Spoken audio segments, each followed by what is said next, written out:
আহা আহা আহা ওইখানে বাস করে কানা বগির ছা আহা আহা আহা আহা আহা ও বগি তুই খাস কি পান্তা ভাত চাষ কি চাষ কি নারে নারে নারে নানা নারে নারে নারে নানা না না না না পান্তায় আমি খাই না মানে জেমস পান্তা খায় না। তখন ওইখানে আরেক শিল্পী ছিল, খুব চিকন কণ্ঠী শিল্পী, মুরব্বীরা চিনবেন, শিল্পী হাসান।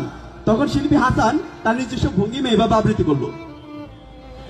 ওই দেখা যায় তাল গাছ ওই আমাদের গাছ, ওই কানেতে বাস করে কানা বগিচা ছাড়ে ছাড়ে চা ছাড়ে চা ছাড়ে চা ও বগি তুই খাসি পান্তা ভাত খাসি পান্তায় আমি খাই না পুরি মাছে পাই না না না না না না।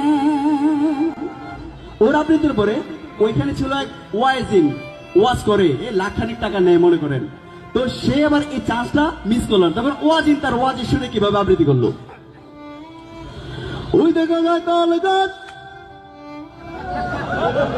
ওই আমাদের গায়, ওই কাছে বাস করে